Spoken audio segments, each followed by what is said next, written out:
Hello, my name is Keith Lee, and I will be talking about Radium Girls that happened in Orange, New Jersey in the 1920s.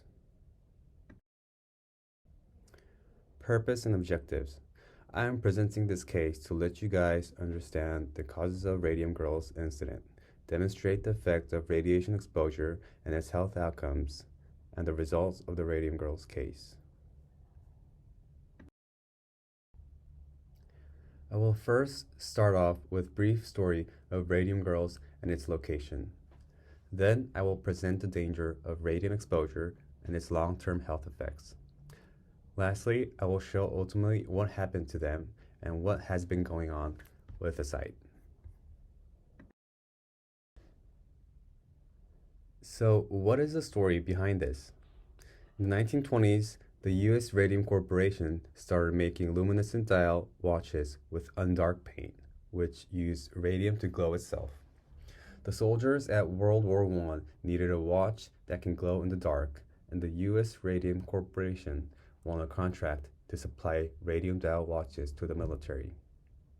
Many workers were hired, and they were actually told to use the lip dip paint technique to paint the watches. It's a technique where you lift the tip of the brush and dip in the paint, which makes the paint job smoother and efficient. Their managers and higher-ups assured that the paint is totally safe. They were also called as ghost girls because their clothes and body were glowing after leaving the factory every night. These girls even wore their best dresses so they can literally shine at dance halls after their work. However, excessive swallowing radium from paint caused radium poisoning and ultimately death. Here is the location of the factory at that time. It is located west of Manhattan and it's relatively close. It's about 30 minutes drive.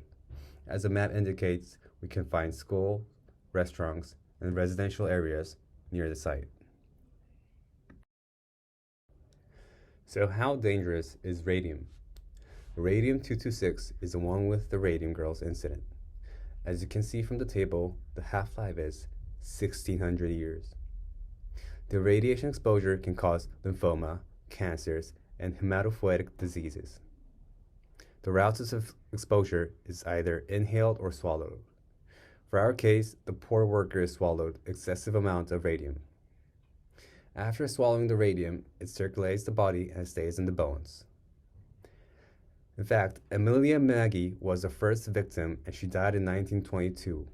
However, when Dr. Harrison S. Martland investigated Amelia Maggie's dead body in the 1925, her bones were still glowing in the dark. So where does radiation exposure come from? As you can see, 37% comes from radon, 5% from space, 5% from internal, 3% from terrestrial, 24% from computed tomography, 12% from nuclear medicine, 7% from interventional fluoroscopy, and 5% from conventional radiography, and etc.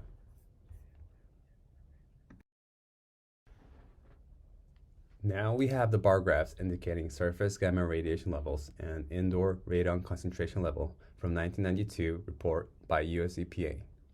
And as you can see, the normal surface gamma radiation level is about 10 microsieverts per hour. However, the floor has a maximum 325 and average 130.